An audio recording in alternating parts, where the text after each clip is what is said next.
महाराष्ट्र की राजनीति में एक बार फिर से उलटफेर देखने को मिला है। महाराष्ट्र की राजनीति में बड़ा उलटफेर हो गया है। एनसीपी नेता अजीत पवार शिंदे सरकार में शामिल हो गए हैं। उन्होंने डिप्टी सीएम पद की शपथ ले ली है। इसके साथ ही उनके 9 विधायक भी शिंदे सरकार में शामिल हो गए। उनके साथ पार्टी के 18 विधायक हैं। भाजपा शिवसेना गठबंधन को समर्थन देने और सरकार में शामिल होने का अजीत पवार का फैसला 2024 से पहले विपक्षी एकता के लिए एक बड़ा झटका है। सबके मन में यही सवाल है कि आखिर कैसे ऐसा हुआ कि भतीजे ने अपने चाचा यानी कि शरद पवार का साथ ही छोड़ दिया।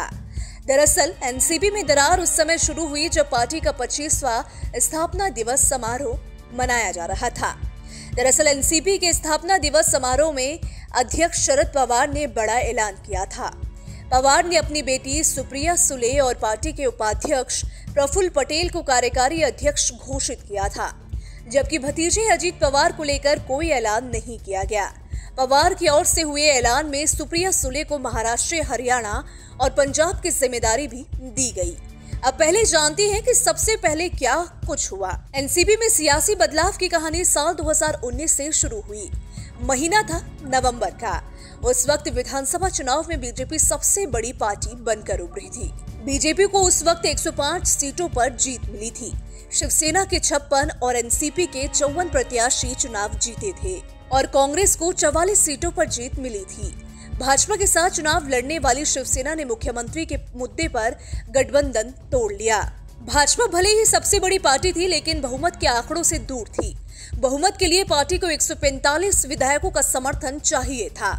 आनंद फानन में अजीत पवार ने एनसीपी का समर्थन दे दिया और देवेंद्र फडणवीस सीएम बन गए।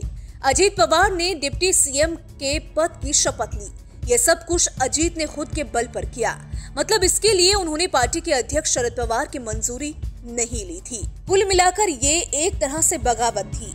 इसका असर हुआ कि 5 दिन के अंदर ही एनसीपी ने अपना समर्थन वापस ले लिया। अजीत चाहते हुए भी भाजपा के साथ नहीं जा पाए। देवेंद्र फडणवीस की सरकार गिर गई। उधर एनसीपी, शिवसेना और कांग्रेस ने मिलकर सरकार बना ली। उद्धव ठाकरे मुख्यमंत्री बनाए गए, जबकि अजीत पवार को डिप्टी सीएम का पद फिर से मिल गया। जब शिवसेना में 2 फाड़ हुआ और वापस भाजपा की सरकार बनी, तो अजीत गुट में हलचल तेज हो गई। कई एक्सपर्ट्स कहते हैं कि अजीत गुट चाहता है कि भाजपा के साथ मिलकर महाराष्ट्र में राजनीति करे, जबकि पवार ऐसा नहीं चाहते हैं। 2 मई को शरद पवार ने अचानक अध्यक्ष पद से इस्तीफा दे दिया। 24 घंटे तक इसको लेकर खूब गहमागहमी रही।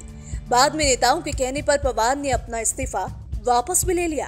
हालांकि तभी से ये तय हो गया था कि शरद पवार पार्टी में कुछ बड़ा करने वाले हैं। बाद में पार्टी के 25वें स्थापना दिवस समारोह पर शरद पवार ने 2 कार्यकारी अध्यक्ष के नामों का ऐलान किया। इसमें एक बेटी सुप्रिया सुले है, तो वहीं दूसरे पार्टी के उपाध्यक्ष प्रफुल्ल पटेल का नाम है। सुप्रिया को केंद्रीय चुनाव समिति का प्रमुख भी बनाया गया। इस दौरान अजीत को लेकर कोई ऐलान नहीं किया गया।